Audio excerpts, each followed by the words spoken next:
Now, I know you all heard about the Supreme Court granting Biden permission to censor the internet. I need you all to please download Telegram. Follow them on Telegram. They are giving really good updates live on what's going on in Palestine. I'm already seeing creators' views go down who are talking about Palestine. They are trying to shut our voices out. Everyone, go follow this account on Telegram. We need to know the truth of what's going on. Being informed is the least you can do.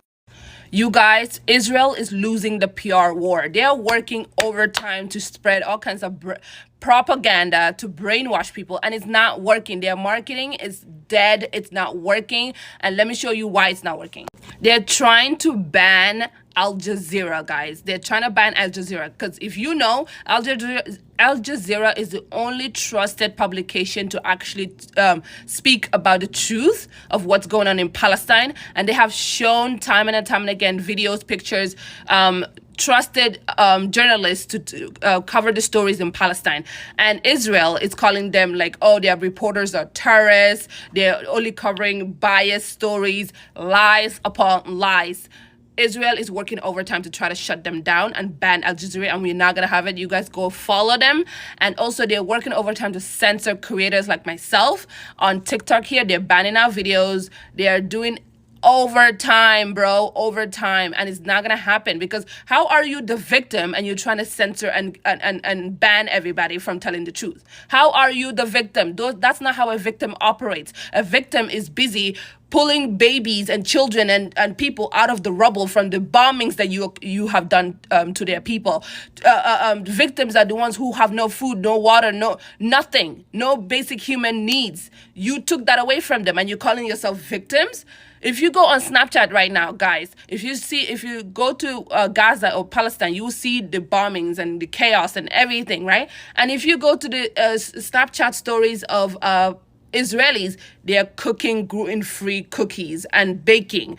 They are partying it up. The IDF soldiers are dancing.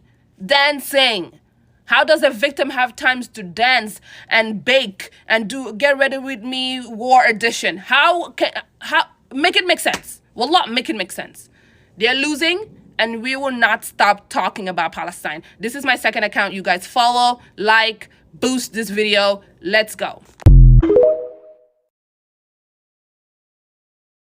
Hey, I just want to get on here real quick and say, if you've noticed that some of your favorite large social justice creators aren't speaking out about the genocide of the Palestinian people as a response to the unjust killing of those 1,400 Israelis, it may not be that they're being silent, they may be being stifled. I have tried to post this video a total of about 15 times now between here and Instagram. Each time it's being blocked. This time, they didn't even let it get past 5 seconds before I got an instant community guidelines violation. They are stifling voices. And that's why we are saying that the blood of this tragedy does not just lie on Hamas, the Israeli government, or the American government. It is very much on the hands of the media as well. The news media and social media. They are silencing us. Please go do your own research, guys.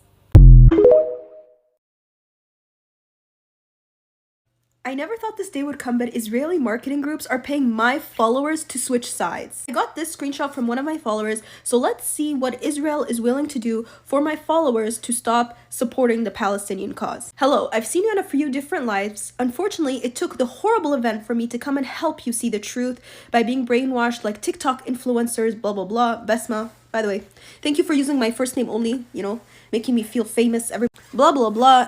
And they also spread misinformation because they said they support. Okay, first of all, not once in our life did I say if I do or if I do not. So misinformation. Anyways, pretty much they're telling my followers that if they go live with them, they are going to compensate them $1,000 US. And they say that they might even give them up to $2,000 just to go live with them so that they could explain, the Israeli side. First of all, I don't get paid for making my lives. I obviously make my lives because I'm spreading the truth. So the fact that y'all are so triggered by the truth that you're willing to pay my followers to switch sides speaks volumes to your mission and purpose. Hey y'all, so TikTok is censoring videos talking about Palestine. I just uploaded a video on how to call your representatives, and it got taken down for violating community guidelines. Anyway, you could download an app. It's called 5 Calls, Contact Your Congress, and it'll give you all the information. It'll give you a script, and it even provides the phone number for your representative. I'm not using any pro-Palestine or any Israel hashtags, so hopefully they don't take it down. TikTok just took down my video that I did when I was in Palestine, and I interviewed a former member of Hamas.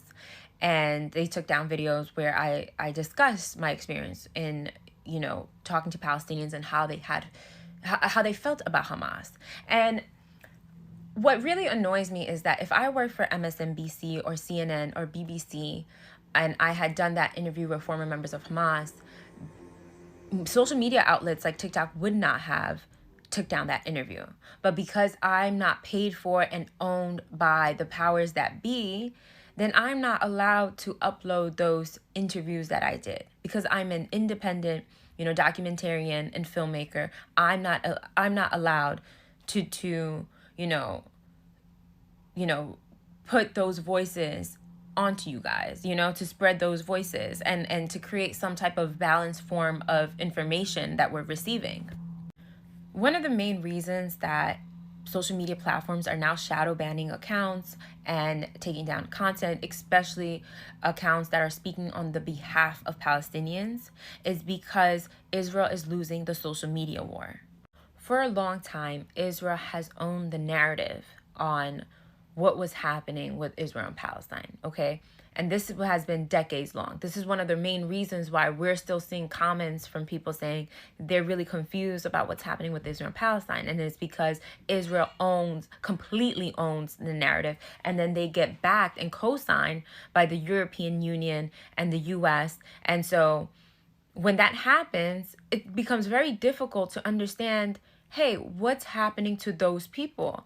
And this is really critical, because we're at a junction where we might be going against the people who are actual victims, okay? We might be going against and being complacent as people are being genocide. This is a very critical moment.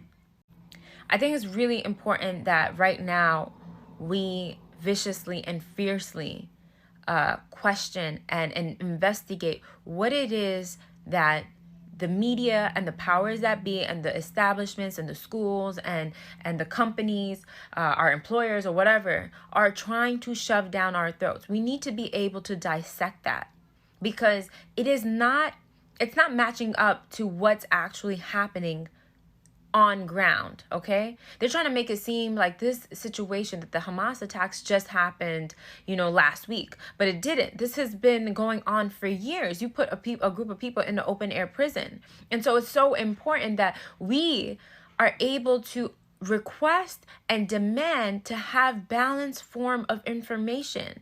And the media is not doing that. They are completely silencing Palestinians. And this is one of the reasons why I began my documentary. It was to spotlight communities that are silenced. And there's so much pain in these communities. And at this point, now we are watching people be exterminated.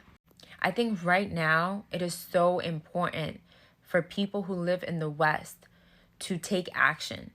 Because right now what we're seeing is that there is imbalance of power that we're seeing in the world. And now it's becoming to the point where there is so much unchecked power that we are seeing an extermination of an entire group of people. And the media and the powers that be are completely ignoring it, and they're gaslighting us.